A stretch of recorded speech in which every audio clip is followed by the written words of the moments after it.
Hey, what's up, y'all? Welcome back to Divided USA.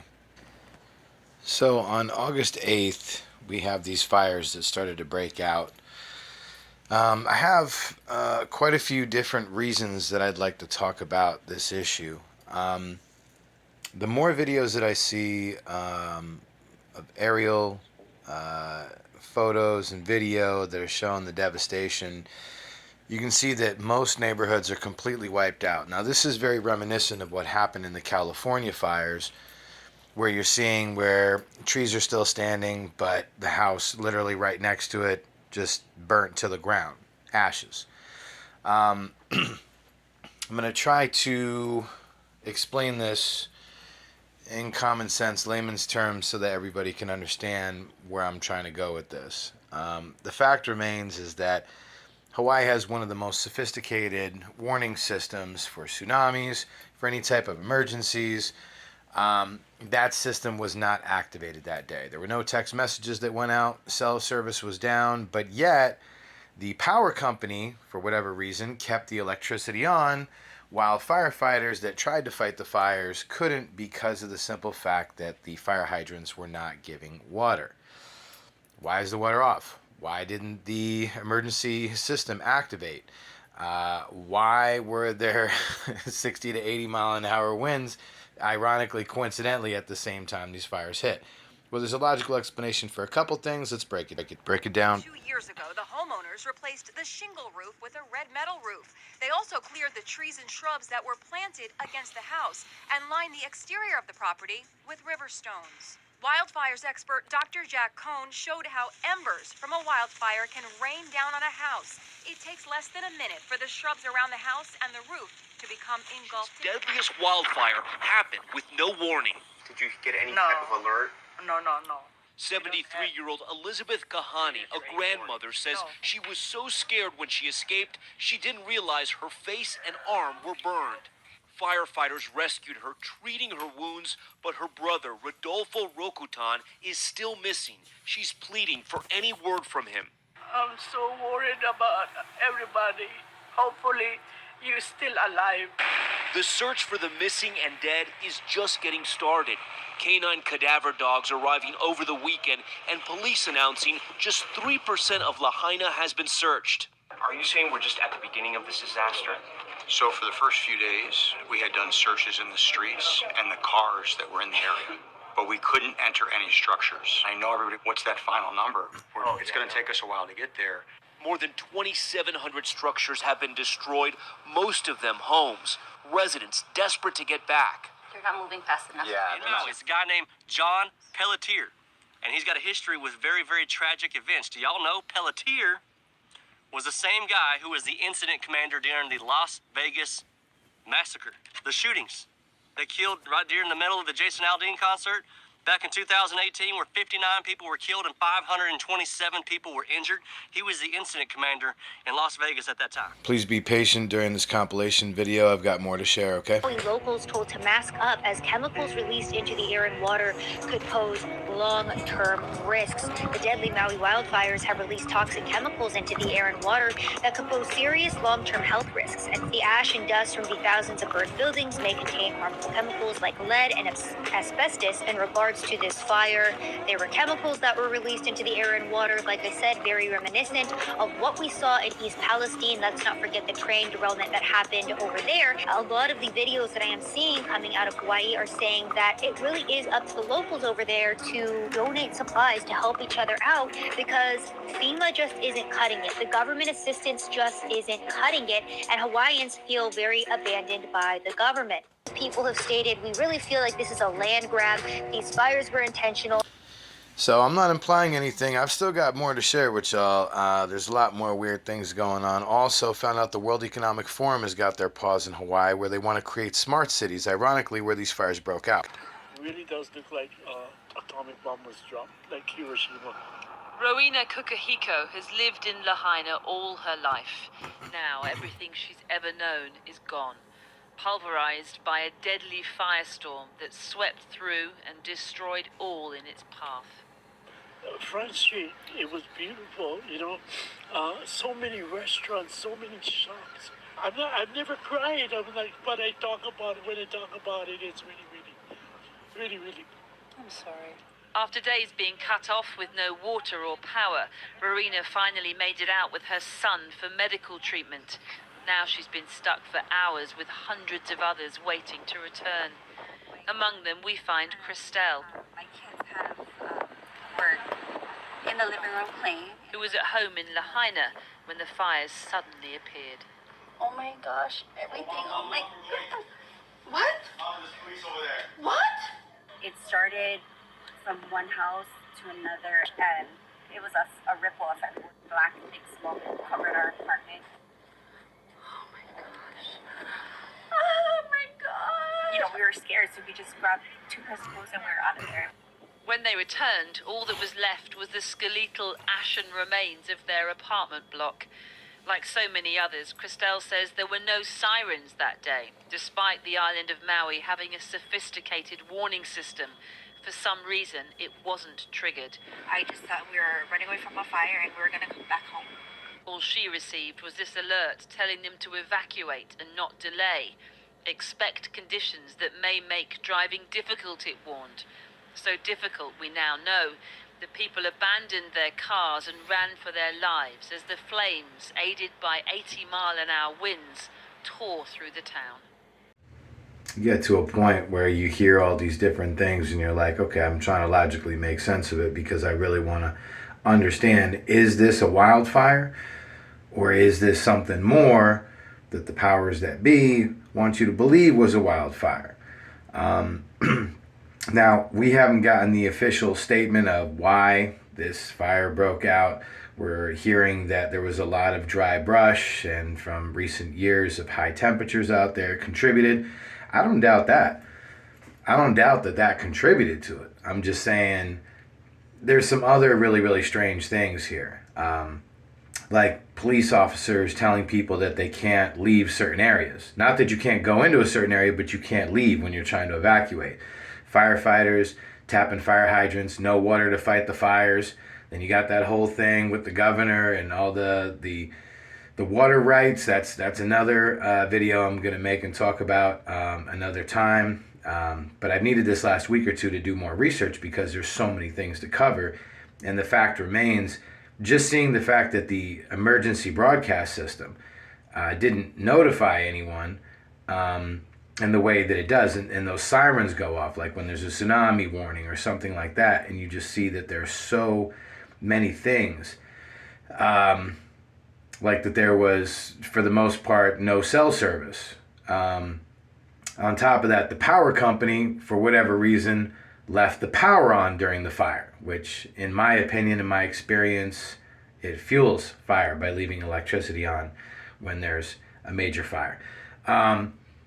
There's so many different things, but now I've been doing more research and I'm hearing about Klaus Schwab from the World Economic Forum wanting to develop a smart city in Maui, parts of Lahaina, parts of Hawaii, and coincidentally it seems to coincide with where the fires took place. Another coincidence. Yeah, I don't know. We can keep going here. I just want to roll a little bit more tape and give some final thoughts about what's going on. But yeah, it's crazy. Just counting too many coincidences. And how many coincidences can you count on your fingers and your toes and still say, oh, it's probably just another coincidence? Yeah, you know, you piss on my shoes and tell me it's raining, but it don't mean I'm buying it. You know, so yeah, let's roll some more tape. We'll rebuild. Families will come together, but there's a lot of loss here. Hawaii's governor toured the ruins of downtown Lahaina yesterday, once the thriving hub of Maui, as he warned the death toll could become significantly higher in the coming days. It will certainly be the worst natural disaster Hawaii ever faced. It may be the worst fire that America ever faced by the time it's done. With more than 90 people so far confirmed as having perished, it's already the deadliest US wildfire in the last 100 years. And still, emergency workers keep sifting through the rubble. A bright orange X marks a home that's been searched, an HR for any human remains discovered there. Oh my God. Absolute destruction. This man showed us what was left of his possessions. Oh, my boat. My 2 brand new engines that never even touched the water. That's Ian's bus. Just want to point something out here. I don't know if you guys noticed, but those are the 2 engines that he had just bought that he had stated. If you see what's on the ground that's melted, it's aluminum alloy. Aluminum from the engine. Doesn't that take about 1200 degrees to burn? Okay, so, I mean, strangely enough, well, most natural airborne fires burn about 700 degrees to 1,000 degrees. It takes 1,200 degrees to melt aluminum, 2,000 degrees to melt glass, between 2,500 and 3,000 degrees to melt and compromise steel. I'm seeing spots where glass and aluminum are melted. I'm just saying. Again on the 8th, and what the result was this, the destruction of Lahaina. And when I say destruction, having been at ground zero twice, there is very little left there. Over 2,700 structures were destroyed, and an estimated value of $5.6 billion has gone away. But mostly there are people are suffering, and we continue to work to find them. As a physician, it is a harrowing sight. When those providers do come across scenes in houses or businesses, is very difficult, because they know ultimately they will be sharing with our people that there have been more fatalities. I do expect the numbers to rise. As of now, the best information we have is that in those hours when the fire sparked, there were several fires across Maui. One fire was deemed to be out. It must not have been completely extinguished, because when the winds rose up, fire spread rapidly between 60 miles per hour and 81 miles per hour, and that meant that fire traveled 1 mile every minute. With those kind of winds and 1,000-degree temperatures, ultimately all the pictures that you will see will be easy to understand, because that level of destruction in a fire hurricane, something new to us in this age of global warming, was the ultimate reason that so many people perished. Okay, well, what do you guys think about that? I can share some more video. I can talk a lot more about everything that's going on here. Everything nowadays, not everything, but seems like so many things are being blamed on global warming. It was the cause of global warming. It's climate change. I mean, I don't know. Do you guys believe that? Saw this on Benny's channel last week. Apparently, with everything that got burned out, you've seen stuff like this before in the world. Well, there was a church still standing. There are new calls by Hawaii state lawmakers for an independent investigation of what caused this tragedy. We still don't know the cause. 111 people have been confirmed dead. About 35% of the grid area in Maui has been searched. Hawaii's governor is vowing to protect landowners from being victimized by opportunistic buys when Maui rebuilds. He's asking the state attorney general to work toward a moratorium on land transactions. He says the move would likely face legal challenges. Oh boy. So many things I want to say.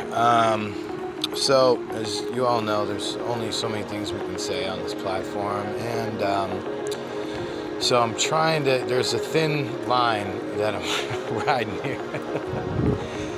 You know, has anyone, how many of you remember the California fires out in was it Santa Monica, Santa Ana, the Paradise fires, Malibu, like just within the last decade, right?